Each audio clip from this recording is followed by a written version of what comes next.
শোনো, আগের দিনে যেটা হচ্ছে সুনিতা উইলিয়ামস কিভাবে মহাকাশে গিয়েছিলেন, তারা কি খেতেন, তারা কেমন ভাবে থাকতেন, কিভাবে তারা গবেষণা করতেন, সেইগুলো আগের দিন প্রজেক্টরে দেখানো হয়েছিল। আজকে তোমাদের দেখানো হবে কিভাবে উনি মহাকাশে, পৃথিবী থেকে মহাকাশে গিয়েছিলেন আর কিভাবে মহাকাশ থেকে পৃথিবীতে ফিরে এসেছিলেন। এইটা তোমাদের আজকে পড়ানোর বিষয়, বুঝতে পেরেছো? তা আমরা জানি যে আমাদের পৃথিবীতে আমাদের স্পেস সেন্টার আছে। আমাদের যেমন আছে শ্রীহরিকোটা থেকে আমাদের রকেট উৎক্ষেপণ করা হয়, অন্ধ্রপ্রদেশের শ্রীহরিকোটা থেকে। এই দেখো, এটা হচ্ছে তোমার কি না, এটা হচ্ছে রকেট। এইটা আমাদের ধরো ভারতবর্ষের কি করা হলো না, শ্রীহরিকোটা থেকে আমাদের কি করা হলো, এখান থেকে তোর কি করা হলো না, উৎক্ষেপণ করা হলো, বুঝতে পেরেছো? এইবার ওখান থেকে উৎক্ষেপণ এই রকেটের মাধ্যমে উৎক্ষেপণ করা হয়। রকেটগুলোতে আমাদের একটা মানে হিলিয়াম, প্রেসারাইজড হিলিয়াম গ্যাস দেওয়া হয়। সেই গ্যাসের মাধ্যমে প্রচন্ড নিচে দিয়ে প্রেসার করে প্রচুর দেখো ধোঁয়া বের হয়। সেই প্রেসারাইজ অর্থাৎ নিউটনের তৃতীয় সূত্র অনুযায়ী রকেটকে একেবারে আমাদের পৃথিবী থেকে মাধ্যাকর্ষণ শক্তির বিরুদ্ধে আমাদের রকেট এই যানকে নিয়ে চলে যায়, মহাকাশ যানকে। এইবার এই যে রকেটটা গিয়েছিল সেই রকেটটার নাম হচ্ছে ফ্যালকন 9। ফ্যালকন 9 এর মাধ্যমে আমাদের এই যে আমাদের ড্রাগনটা পাঠানো হয়েছিল, বুঝতে পেরেছো? ক্রু ড্রাগন যেটা আমাদের পাঠানো হয়েছিল সেটা হচ্ছে স্পেসএক্স মানে হচ্ছে তোমার একটা কোম্পানি, তিনি এটা পাঠিয়েছিলেন, ঠিক আছে?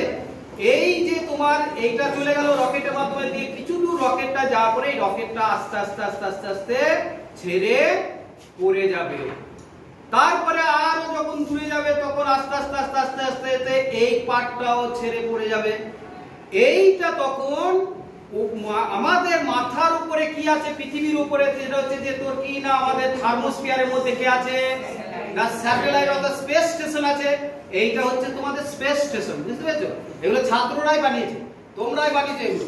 এই যে স্পেস স্টেশনের মাধ্যমে আস্তে আস্তে আস্তে আস্তে আস্তে আস্তে এইটা কি হবে, এইটা স্পেস স্টেশনের মধ্যে ঢুকে যাবে। স্পেস স্টেশনের মধ্যে ঢুকে গেলে সুনিতা উইলিয়ামস এইটা স্পেস স্টেশনের মধ্যে তোমার কি করলো না, ঢুকে গেল। তখন আনন্দ ফুর্তি এই সমস্ত সব করলো, দেখ পৌঁছে গেছি, এইটার মধ্যে ঢুকে যাবে, বুঝতে পেরেছো? এইভাবে পৃথিবী থেকে এই রকেট এখানে যায়, স্পেস স্টেশনের মধ্যে চলে যায়, বুঝেছো? এইবার তোমাদের জিনিসটা, ঘটনাটা দেখাচ্ছি কিভাবে এখানে তোমার কিভাবে এটা হয়, কিভাবে হয়। দেখো, এই যে তোমার দেখছো যে স্পেস স্টেশনের মধ্যে প্রথমে এখানে দেখো যেটা হচ্ছে যে দেখানো হয়েছে যাওয়া বা লাগাটাকে, এটাকে বলা হয় ডকিং সিস্টেম। ডকিং কিভাবে যাচ্ছে না, কিভাবে যাচ্ছে দেখো, এই যে দেখছো যে পৃথিবী, এই পৃথিবী থেকে তোমার এইখানে কি আছে, এটা হচ্ছে তোমার স্পেস স্টেশন, যেটা হচ্ছে আমাদের শ্রীহরিকোটা। এইখান থেকে রকেটটা পাঠানো হলো, এর নাম হচ্ছে কি দেখো, ফ্যালকন 9। এই রকেটের মধ্যে কোনটা ছিল, এইটা ছিল, অর্থাৎ স্ক্রু ড্রাগনটা ছিল।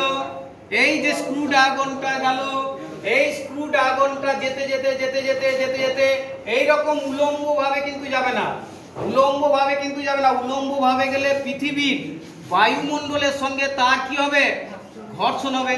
ঘর্ষণ হলে তারা কি করবে না, ঘর্ষণ হলে আগুন লেগে যাবে, তাহলে বিস্ফোরণ হয়ে যেতে পারে। সেই জন্য রকেটটা আস্তে আস্তে আস্তে আস্তে আস্তে এই দেখো এইখানে গিয়ে তোমার কি তির্যক ভাবে যাবে, দিয়ে যাওয়ার পরে ধীরে ধীরে ধীরে ধীরে ধীরে ধীরে তার গতিপথ চেঞ্জ করে করে তির্যক ভাবে গিয়ে এই কক্ষপথটা ঢুকবে।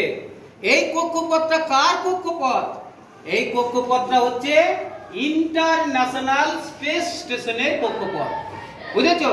এই স্পেস স্টেশনের মাধ্যমে এই দেখো আস্তে আস্তে আস্তে আস্তে আস্তে আস্তে আস্তে যাচ্ছে, কে যাচ্ছে, ড্রাগন স্টেশনের দিকে গমন, অর্থাৎ আস্তে আস্তে ড্রাগন চলে যাবে ইন্টারন্যাশনাল স্পেস স্টেশনে, যার নাম হচ্ছে ISS, ইন্টারন্যাশনাল স্পেস স্টেশন, বুঝেছো? এইখানে গিয়ে এর একটা ভালভ আছে, ওই ভালভটা কি হবে, খুলে যাবে। আর এইখানে যে ড্রাগনটা গেল যেতে যেতে তার গতিপথটা বা গতিবেগটা আস্তে আস্তে কি করবে, কমিয়ে দেবে। আস্তে আস্তে আস্তে আস্তে যেমন এই যে যেমন আস্তে আস্তে আস্তে আস্তে আস্তে এইরকম করে ধীরে ধীরে ধীরে ধীরে ধীরে ধীরে ধীরে ধীরে এর মধ্যে কি করবে না এইরকম করে ঢুকে পড়বে। বুঝতে পেরেছো? তাহলে ঢুকে পড়লো। এইবার এইখানে যে ঢুকে পড়লো এই স্পেস স্টেশনটা যে জায়গাতে আমাদের আছে সেই জায়গাটার নাম হচ্ছে, এই যে স্পেস স্টেশনটা আছে এই পৃথিবী থেকে কত কিলোমিটার উপরে আছে? 400 বা 402 কিলোমিটারের উপরে, যেটা হচ্ছে থার্মোস্ফিয়ারের মধ্যে এই স্পেস স্টেশনটা আছে। থার্মোস্ফিয়ারের মধ্যে, বুঝতে পেরেছো? এটা আছে কি কোথায় না থার্মোস্ফিয়ারের মধ্যে এই স্টেশনটা আছে। এবার বলবে যে থার্মোস্ফিয়ারের মধ্যে কেন আছে? থার্মোস্ফিয়ারের মধ্যে রাখা হয়েছে কারণ ওখানে বায়ুর ঘনত্ব কি কম, আর সূর্যের যে রে গুলো আছে না ওই আলট্রাভায়োলেট রে, ইউভি, ইউসি, এক্স রে, ওয়াই রে, তারপরে এখানে যেহেতু আয়োনাইজড অবস্থায় থাকে সেই জন্য ওইখানে যে সূর্যের রেগুলো ওইগুলো শোষণ করার ক্ষমতা থার্মোস্ফিয়ারের আছে।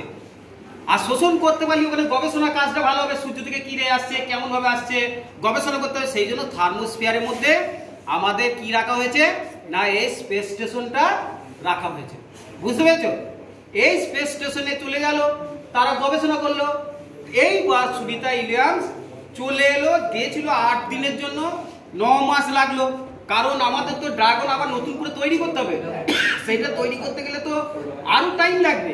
সেই জন্য তোমার 9 মাস লেগেছিল তাদেরকে আনতে, কারণ ওই যেটা গিয়েছিল সেটাতে ডিস্টারবেন্স ছিল, বিপদ ঘটে যেত, সেই জন্য ওটা ক্যান্সেল করে দিয়েছে। দিয়ে যখন ফিরে এলো, ফিরে আসার সময় কি হবে? ফিরে আসার সময় এটা তখন আস্তে আস্তে আস্তে আস্তে কি হবে? ছেড়ে যাবে, ছেড়ে আসবে, ইঞ্জিন চাপ দেবে, ইঞ্জিন সামনের দিকে আসবে। এই যে দেখো ছেড়ে আসাটা তোমাদের দেখাচ্ছি, এই ছেড়ে আসাটাকে বলা হয় আনডকিং। আর এই লেগে যাওয়াটাকে কি বলা হয়? যাওয়াটাকে দিয়ে লেগে যাওয়াটাকে কি বলা হয়? ডকিং। আর ছেড়ে আসাটা দেখো দেখা যায়, দেখো ইন্টারন্যাশনাল স্পেস স্টেশন, এই ইন্টারন্যাশনাল স্পেস স্টেশন থেকে ছেড়ে আসবে। এই ইন্টারন্যাশনাল স্পেস স্টেশন আবার রোমাঞ্চকর ব্যাপার আছে, এইখানে যারা থাকে তারা 16 বার সূর্যকে দেখতে পায়, সূর্য ওটা দেখতে পায় 16 বার, আর 16 বার সূর্যকে ডোবা দেখতে পায়। আর একটা ব্যাপার আছে, আর একটা হচ্ছে এরা 45 মিনিট দিন দেখতে পায় আর 45 মিনিট রাত দেখতে পায়।